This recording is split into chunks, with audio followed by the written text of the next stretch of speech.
하나님의 말씀은 디도서 2장 11절로 14절까지의 말씀입니다.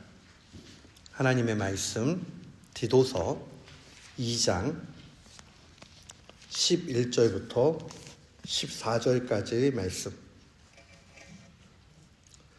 우리 같은 마음으로 함께 봉독토록 합니다. 모든 사람에게 구원을 주시는 하나님의 은혜가 나타나 우리를 양육하시되 경건하지 않는 것과 이 세상 정욕을 다 버리고 신중함과 의로움과 경건함으로 이 세상에 살고 복스러운 소망과 우리의 크신 하나님 구주 예수 그리스도의 영광이 나타나심을 기다리게 하셨으니 그가 우리를 대신하여 자신을 주심은 모든 불법에서 우리를 속량하시고 우리를 깨끗하게 하사 선한 일을 열심히 하는 자기 백성이 되게 하려 하심이라. 아멘. 저는 오늘 본문 말씀 디도서 2장 11절로 14절 말씀을 통해서 은혜의 날개 아래 기다림의 여정이라는 제목으로 주의 말씀을 선포하도록 하겠습니다. 제가 대학교 막 입학했을 때에 아주 낯선 과목을 하나 만났습니다. 필수 과목이었는데 교양 과목에 있던 거예요. 그게 바로 심리학 개론이었습니다. 그 이전까지 저희 선배들은 심리학을 배운 적이 없는데 저희 때 처음 생겼습니다. 그러다 보니까 소위 학교에서 선배들이 공부해 놨던 자료가 없었던 거예요. 대학생들은 족보라고 이야기하곤 했던. 그러니까 이 공부하는데 아주 난해했었는데 그때 한 인상적인 사람을 한번 만나게 됐습니다. 물론 책을 통해서 만난 겁니다. 우리가 한 번쯤은 보았을 만한 분인데 닥터 빅터 프랭클이라는 분입니다. 이분은 한마디로 이야기하면 온갖 고생을 다 해가지고 정신과 닥터가 됐는데 그 고통 가운데 최고의 당시로서는 보통 사람들이 겪지 않는 고통을 겪었어요. 우리가 잘 알지만 이 나치의 수용소 거기에 있다가 극적으로 살아났습니다. 그리고 정신과 닥터가 돼놓고 이 사람이 결론을 내립니다. 모든 위험과 어려움의 환경은 충분히 극복될 수 있다. 그러니까 운명이 결정되어져 있거나 환경의 영향을 받는 것 사실이지만 인간이 극복 못할 일이 없다라는 입장에 서게 됩니다. 그러면서 전제 조건을 하나 이야기해요. 그 전제 조건이 무엇이냐면 바로 사람이 살아가야 될 의미를 찾으면 그러면 모든 문제를 해결한다라고 이야기했습니다. 의미를 찾으면. 그렇죠. 동물들이 살아가면서 본능에 충실하지 의미를 찾아서 살지는 않아요. 그런데 인간은 그게 무슨 의미가 있어? 이런 이야기를 한단 말이에요. 한국 사람들만 그게 무슨 의미가 있어? 이렇게 쓰는지 알았더니 세계 각국의 모든 말 가운데 있는 게 이 말이에요. 야, 그게 무슨 의미가 있어? 이 표현은요, 어느 민족의 말이든 다 있습니다. 인간은 의미를 추구해요. 그러니까 인간의 의지 자체가 의미를 추구해 나아가면 극복할 수 있다라는 이 말이 어느 정도는 일리가 있습니다. 이분은 그래서 로고테라피라는 특별한 치료법을 개발을 합니다. 여기서 로고라는 말은 그리스어로 의미 이런 뜻을 가지고 있어요. 그러니까 자기가 의미를 찾으면 된다라고 이야기를 한 거예요. 굉장히 제가 봤을 때는 이 사람의 공헌이 있다라고 생각을 합니다. 그런데 중요한 것은 의미를 어디서 찾아야 하느냐 이게 중요해요. 근데 안타깝게도 이분이 진짜 의미를 찾을 수 있는 또 찾아야 하는 그 곳을 다 보지는 못했습니다. 우리도 이 로고, 의미를 잘 찾아야 되는데 오늘 본문 말씀은 우리가 어디다가 로고, 의미를 딱 새기면 그 다음에 후회 없이 정말 어떠한 상황이 돼도 이기면서 나아갈 수 있을지를 명확하게 알려줍니다. 사랑하는 성도 여러분, 오늘 말씀은 가벼운 말씀이 아닙니다. 적은 말씀이 아닙니다. 우리가 이 말씀을 마음에 간직하고 평생 그 방향으로 살아간다면 우리가 어떠한 힘든 상황들을 만나도 우리는 넉넉히 이길 수 있습니다. 오늘 본문에 특별히 13절 말씀을 한번 보십시오. 13절 말씀 보니 이렇게 증거합니다. 복스러운 소망과 우리의 크신 하나님 구주 예수 그리스도의 영광이 나타나심을 기다리게 하셨다. 우리의 인생의 의미는 기다림 가운데 나타나게 됩니다. 이 기다림 속에는 복된 소망이 있고 이 기다림 안에는 예수 그리스도의 영광 나타남이 있다는 사실이에요. 그러니까 내 인생을 어디다가 의미를 두고 살아야 되느냐? 장차 주님께서 다시 나타나실 거기에 목표를 두고 살아가야 돼요. 지금 이 땅에 살아가는 것도 약간의 유익은 있어요. 그러나 이것보다 더 찬란한 것을 기억해야 됩니다. 보십시오. 우리는 종종 저도 그래요. 장례식에 가보면 너무너무 꽃다운 나이에 하나님의 부름을 받으면 참 마음이 아파요. 제가 사역하고 있을 때 제가 20대 후반일 때요. 근데 우리 그때 제가 사역하고 있던 교회에 청년 하나가 대학생이었는데 회심을 하고 아주 뜨겁게 신앙이 깊이 올라간 형제가 있었어요. 그런데 제가 그만 강도사고시 시험 보러 가는데 양복을 안 갖고 간 거예요. 근데 양복 안 가져가면 안 되거든요. 왜냐하면 인터뷰할 때 양복을 입고 해야 되니까요. 그래가지고 그때 그 형제한테 얘기를 해서 내가 양복을 안 갖고 왔는데 이걸 좀 갖다 줄 수 있느냐. 근데 이 형제가 한참 은혜를 충만히 받은 상태였고 그러니까 자기가 오겠다는 거예요. 그래서 제가 인터뷰하고 있는 곳까지 와서 전해줬어요. 근데 그러고 나서 한 2주쯤 지났을 때에 새벽같이 교회에서 연락이 왔습니다. 전도사님, 좀 안타까운 소식인데 형제가 하나님 앞에 부름을 받았다는 거예요. 얼마나 황당해요. 그때 이제 군대 막 갔다 가지고 왔으니까 23, 24 요 정도 됐을 나이예요. 너무 충격을 받아서 제가 도저히 그 장례식을 못 가겠는 거예요. 이 빚진 마음도 있고 내가 조금 더 따뜻하게 해줬을 거면 별의별 생각이 들면서요. 한참 지나고 나서 깨달아진 것이 있어요. 뭐냐면 그래 우리에게는 20대 그럼 너무 짧은 시간이에요. 그래도 백수를 누르시고 뭐 이런 분들을 보면 긴 시간이에요. 그런데 하나님의 시간은 영원 속에 계세요. 그러면 하나님의 그 시간표를 쭉 놓고 보면 20대의 점이나 100세의 점이나 그게 그거라고요. 하나님의 시간표로 보면. 그런데 우리의 인생이 마치 이러합니다. 인생의 유한한 그 삶은 점에 불과하고 우리가 그 이후에 살아갈 그 수많은 헤아릴 수 없는 그래서 사람들이 영원이라고 얘기하는 이 시간은 정말 값진 시간이에요. 그런데 영원은 딱 결정이 한 가지로 됩니다. 예수 그리스도를 믿는 사람에게는 천국에 영원히 영생으로 주어질 것이고 불신하게 되면 지옥불로 떨어져서 죽지 않고 고통 가운데 있게 될 겁니다. 사랑하는 성도 여러분, 오늘 디도서의 말씀은 우리 신자들이 이 땅에 살아가면서 어려움을 만날 때마다 어떻게 살아가야 되느냐?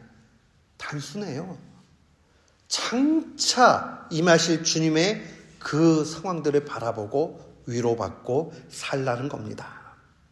이것은 오늘날 우리 시절에만 있는 주의 말씀이 아니었습니다.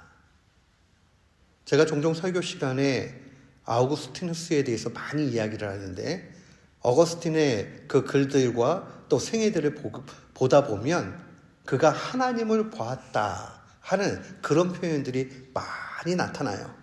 그가 하나님을 보았다라고 얘기했을 때 제가 그의 글들을 살피면서 내린 결론은 뭐냐 하면, 실제 신비로운 체험을 한 것도 사실이지만 더 많은 부분은 예배를 통해서 주님을 보았다라는 표현을 합니다. 그러니까 오늘 우리가 이렇게 예배를 드릴 때에 우리의 영혼이 높이 올라가서 천상의 주님의 얼굴을 바라보는 겁니다. 그리고 천군 천사들과 함께 그렇게 예배하는 거예요.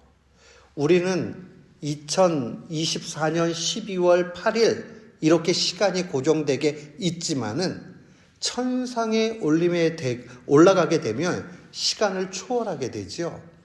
그러니까 벌써 열 몇 시간 전에 예배를 드린 그 한국의 교우들이던, 지금 이 시간 우리가 드리고 있는 교우들이던 함께 천상에 모여서 예배를 드린다는 걸 기억해야 됩니다.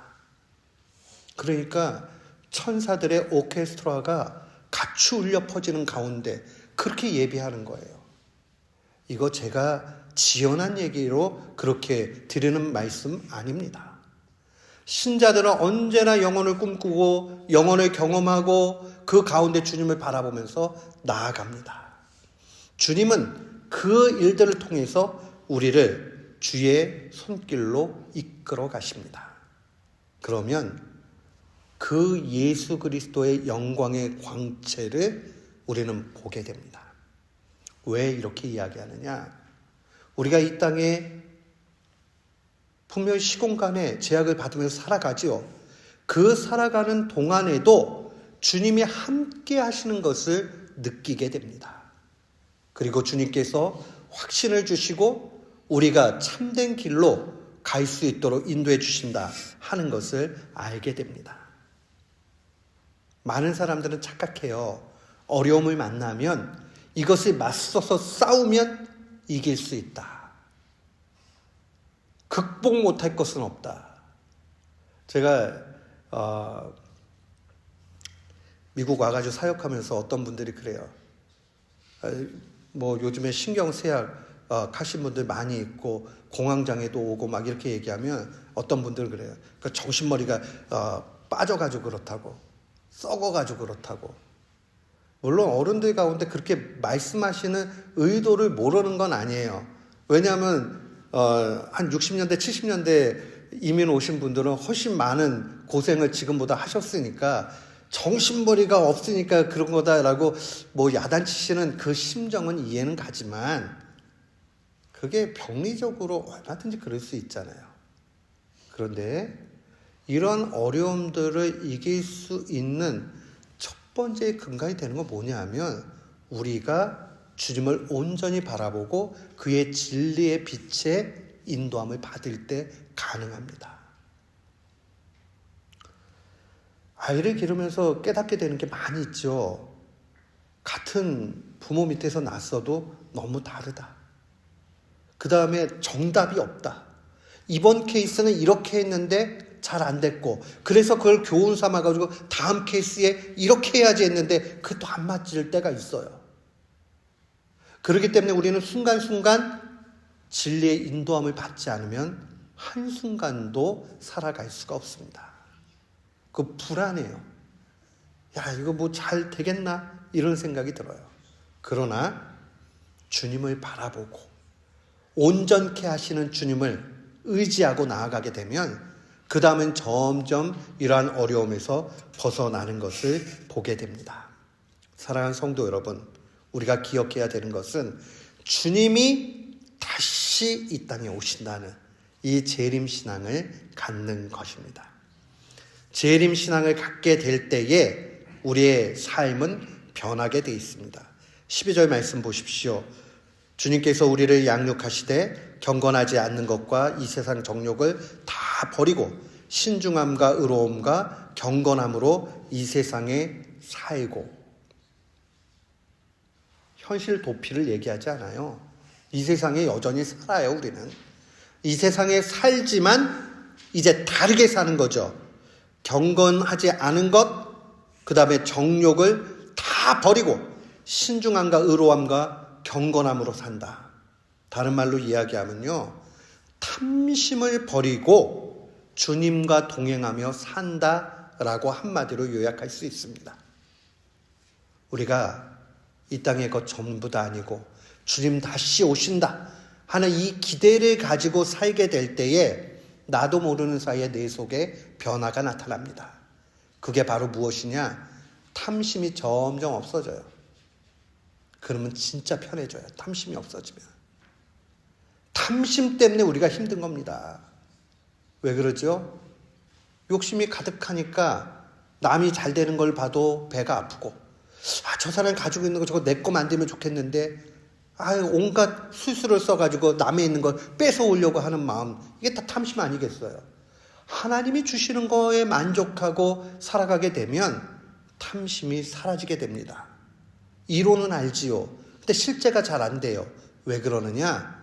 우리 속에 주님을 열망하고 고대하는 마음이 없기 때문에 그래요. 우리 마음 속에 주님을 바라보면서 장차 오실 주님을 기대하면서 그 재림의 신앙 가운데 나아가게 되면 이 탐심이 없어지게 됩니다. 그리고 오히려 우리의 삶 가운데는 경건함으로 주님을 더욱 의지하게 되어져 있습니다. 그런데 놀랄 만한 사실은요, 이게 우리의 노력으로 되지 않는다는 사실이에요. 오늘 본문도 11절에 그것을 정확하게 증거합니다. 모든 사람에게 구원을 주시는 하나님의 은혜가 나타났다. 그러니까 은혜가 나타나면 비로소 주님의 오심에 대해서 갈망하는 마음이 생겨요. 그러면 탐심이 사라지고 경건하게 살게 돼 있어요. 물론 이게 우리가 꾸준히 잘 유지가 되면 좋은데 왔다 갔다 하긴 하죠. 그러나 이것이 신비 중의 신비라는 것을 꼭 알아야 됩니다. 다른 종교는 노력해야 돼요. 자기가 힘써야 돼요.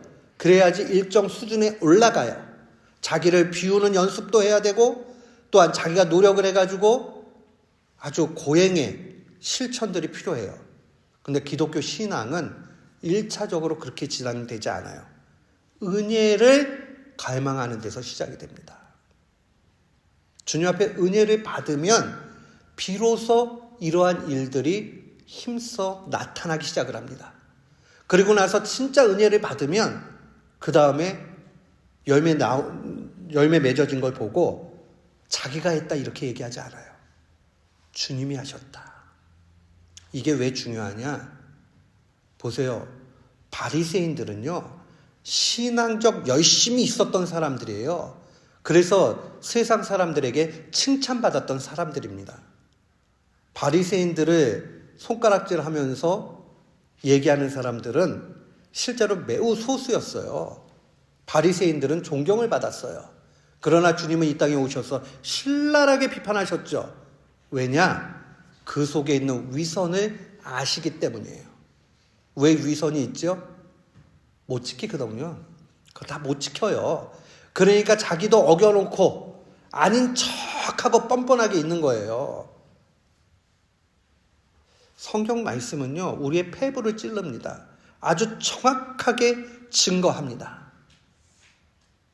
바리새인들의 그 탐심, 그 위선, 이것을 고발하죠. 사랑하는 성도 여러분, 은혜를 받은 사람은요, 내 속에 경건의 열매가 나타나게 되면 그 다음에 고백하는 게 있어요. 주님, 나로서는 할 수 없는데 주님이 해주셨습니다. 이 수준까지 가야 진짜 은혜 받은 거예요. 예를 들어가지고요, 내가 경건의 모습이 나타났는데 갑자기 교만의 마음이 훅 와가지고 나는 이만큼 하는데 왜 저 사람 안 해? 이렇게 되면 순간적으로 시험 들어올 수 있지만 사탄아 물러가라 하고 빨리 거부해야 돼요. 아유, 내 속에 교만이 싹 텄구나 하고 알아야 됩니다. 진짜 은혜를 받으면 언제나 이렇게 나타나요. 주님이 해주셨습니다. 아이고, 저분이 지금 부족함이 있구나. 내가 더 기도해 줘야 되겠구나. 판단하고 정죄하는 게 아니라 더 기도해 줘야 되겠구나 하는 그러한 모습으로 나타납니다. 이거는요, 실천해야지만이 나타날 수 있는, 알 수 있는 내용이에요. 사랑하는 성도 여러분, 그래서 우리가 필요한 거 딱 한 가지예요. 주님, 은혜 받게 해주십시오. 은혜 받게 해주십시오. 제가 목회하는데 한 번은 어느 장로님이 저분은 은혜를 좀 받아야 돼요, 이런 얘기를 하는데 그 얘기를 들으면서 잘 이해를 못했어요. 왜 이런 이야기를 하지? 은혜를 받아야 된다. 근데 시간이 지나면서 느껴진 게 뭐냐면요, 사람은 은혜를 받으니까 바뀌어지더라고요. 그냥은 안 바뀌어져요. 사람들이 그러잖아요. 야, 사람은 안 바뀌어. 그 말이 부분적으로 맞아요. 근데 바뀌는 전제 조건이 딱 하나 있어요. 은혜 받으면 바뀌어요. 그러니까 어떻게 해야 되겠어요? 나를 힘들게 만들고 십자가가 되고 하는 사람들이 있으면 불평하고 원망하는 게 아니라 기도하면서 그분이 은혜 받을 수 있게 해달라고 기도해야 돼요. 자녀에 대해서도 마찬가지예요. 잔소리 10번 해도요 안 들어요. 그러나 은혜를 받으면 바뀌어집니다. 은혜를 받으면. 관계도 마찬가지고 모든 것이 동일합니다. 우리 자신도 그래요. 기도하셔야 돼요. 하나님, 제 자신이 은혜 받게 해 주시옵소서. 은혜를 묵상하고 은혜를 갈망하면 주님이 그 가운데 크게 인도해 주십니다. 그 은혜를 묵상하는 게 뭐냐? 아주 간단해요. 딱 두 가지 기억하시면 돼요. 하나는 14절에 나와 있는 대로 예수 그리스도가 나를 위해서 죽으셨다. 그 감사의 찬양을 드리는 것이 은혜를 갈망하는 것이요, 구하는 것입니다. 그리고 두 번째가 왜 그렇게 하셨느냐? 우리를 자기 백성 삼으시려고. 어떠한 자기 백성? 선한 일을. 그러니까 1차는요 이거예요. 예수님을 잘 믿어야 돼요. 그리고 두 번째 필요한 것은요, 예수님을 닮아가야 돼요. 예수님을 믿는 것을 우리는 신학적으로는 칭의라는 말로 사용을 해요. 그런데 예수님을 닮아가는 것은 성화, 거룩해 되어지는 과정이라고 이야기를 합니다. 성화의 시간은 길게, 내가 회심한 이후부터 죽는 날까지 계속되는 거예요. 이건 예외가 없어요. 시간이 많이 필요하죠. 근데 이것도 은혜를 받아야 가능해요. 그리고 나면 우리에게 한 가지 더 필요한 것이 있습니다. 그게 바로 이거예요. 이 모든 것은 내 공로가 아니라 하나님의 은혜라. 저희 선생님 가운데 박혜경 교수님이라고 계신데 그 교수님이 아주 목회도 잘하시고 말씀도 잘 증거하시는데 예수 믿고 신앙생활하는 게 뭐냐 그랬더니 딱 두 가지로 말씀하셨어요. 예수 믿는 것과 예수 닮는 것이다. 요 둘 중에 하나만 하게 되면 그러면 부족하다. 그 말이 맞아요. 예수님을 믿었으면 예수님을 닮아가야 돼요. 근데 어떤 사람들은 예수님은 안 믿고 예수님의 삶만 닮아가겠다고 그래요. 그 성립하지 않거든요. 근데 묵상해 보니까 여기다가 하나 더 붙이면 좋겠다 생각이 들었어요. 예수님을 잘 믿고 예수님을 잘 닮아가고 그 다음에 조금 열매가 있어도 다 하나님 은혜라. 은혜를 기도하고 은혜로 하나님을 찬양하고 은혜로 마무리해야 됩니다. 이렇게 살아갈 때에 우리는 마지막에 이제 후회가 없게 됩니다. 바울 사도는 언제나 그렇게 이야기했어요. 나의 자랑이 있다면 그 자랑은 십자가다. 나의 자랑이 있다면 나의 약함이다.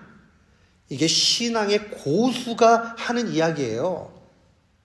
자기가 은혜 받고 나니까 결론이 주의 십자가 외에는 자랑할 것이 없다. 또 나의 자랑 십자가, 또 나의 약할 때에 주님이 강함이 되어 주신다. 그러니까 우리가요 좀 부족하다, 못났다, 그 그리스도 안에서는 나쁜 거 아니에요. 그러니까 주님을 더욱 의지하게 돼요. 그러니까 나는 가진 게 없어, 난 배운 게 없어, 돈이 없어, 좀 더 좋을 수 있어요. 이거 제가 위로 드리려고 하는 말씀 아니에요. 돈이 있고 명예 있고 가진 것 많아서 교만한 것보다 그거 없어서 하나님을 의지하는 게 나아요. 주님도 하셨던 말씀이에요. 우리가 이 땅에 것 없어도 하늘을 소유하고 있을 때에 그때 다 가진 겁니다. 오늘 이 말씀을 마음에 간직하고 주님의 은혜 가운데 날마다 승리하는 귀한 교우들 되시기를 주님의 이름으로 축원합니다. 아멘.